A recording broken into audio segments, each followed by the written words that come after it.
Coach Ballgame started as a bad youth coach. I was not a great coach. I started out coaching kids in 2005, and I was okay. I was entertaining, but I was concentrating on the wrong things. I was concentrating on the win. I was concentrating on them getting better at the game of baseball. And I was coaching 5, 6, 7, 8, 9, 10-year-olds like they were 18 or they were a version of me when I was 10. And I was obsessed with baseball. And I went to my boss, Dan Spring, my good buddy, and I said, I didn't sign up for this.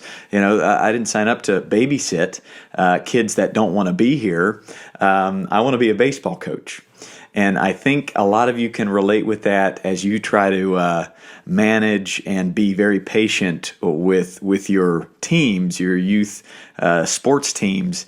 And it took me 3 years to learn how to be patient. And it took me 3 years to really have the light bulb go off that says, you're going about this the wrong way and you're looking through the wrong lens.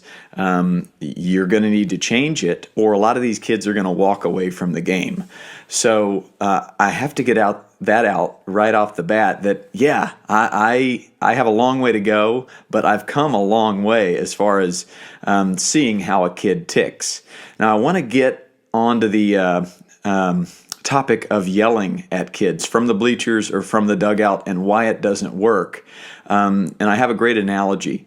If you want your child to excel at video games, are you going to sit beside them on the couch and micromanage and yell at them every time they push the wrong button, or every time they push a button you are over their shoulder looking, cheering, yearning, anxiously wishing that they do well? What do you think's going to happen? A lot of them are going to walk away from video games. They don't like that. They don't want that. Notice when a child strikes out or makes an error in a game, what do? 99% of them, their body language goes to the defeat, fetal position. They're sad. Some of them cry. They throw their helmet. They're upset. They are defeated. They don't need 8, 9, 10 other people letting them know why they should feel defeated. And so yelling these and it might not even seem like negative. It seems like you're wishing them to do well and you want them to do so well.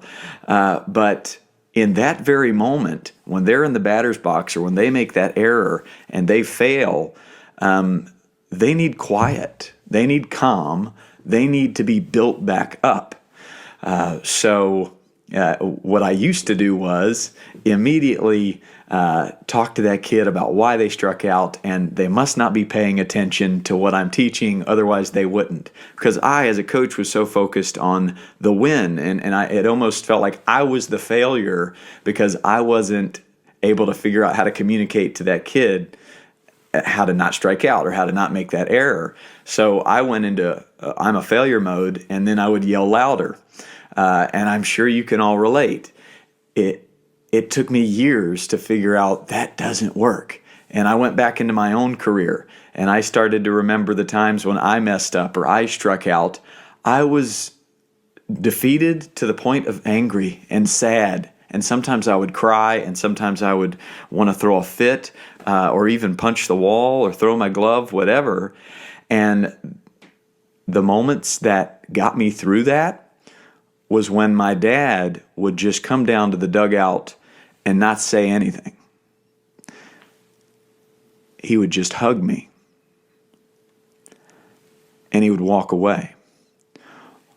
Or when a coach or a teammate would come sit beside me in my defeated frustration and would tell me a joke or just sit there quietly. What I've learned to do when I have a child that strikes out, they're defeated, they're sad, they're angry, they cry. I'll get all the players in the dugout and on the field to run and go give that kid an elbow and say, hey, get him next time, or a fist bump.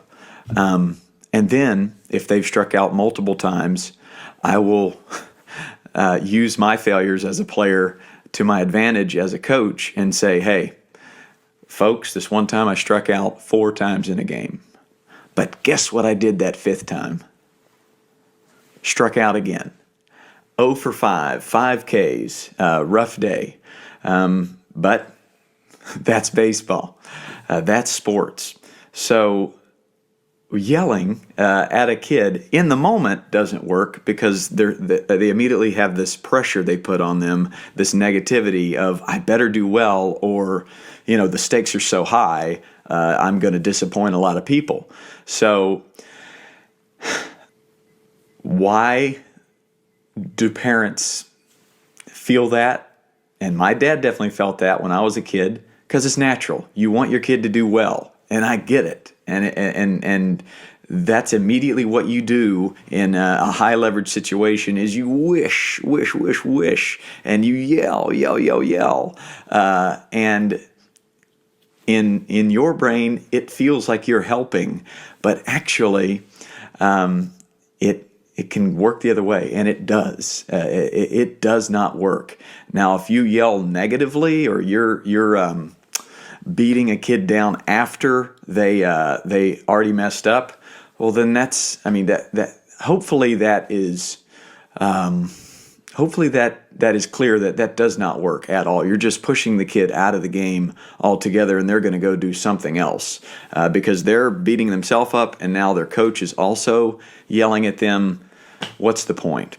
You want to look through the lens of, am I making the kid want to come back next year? And am I making the kid a better person? That's the sole purpose, and it took me years to figure that out. So I hope it helps you to know that I was really bad and passive-aggressive and negative as a coach early on because I was looking through the wrong glasses. And I had some good mentors, Dan Spring, Sean Flicky, guys that taught me about positive reinforcement and building people up and connecting with the kid and how much more important that is. But, this is my mission now to get parents to be better parents and coaches to be better coaches so the kids can be happier kids. I've got 13-year-olds at my advanced sandlots in blue jeans. They've never played baseball, but they are living life, and they are meeting new friends, and they are being active and exercising because you don't have to be elite. You don't have to be on the best travel ball team to play a sandlot baseball game, and you shouldn't. The mission that I'm on now, and it is beyond just my way of living. It is what I think about all the time. It started when a 7-year-old came up to me and said, my travel ball coach isn't going to let me play soccer because I have to play year-round with this team to be on the team. And I have a lot of friends on this team, so I want to be with my friends, and I want to play baseball with my friends, but I also want to play soccer.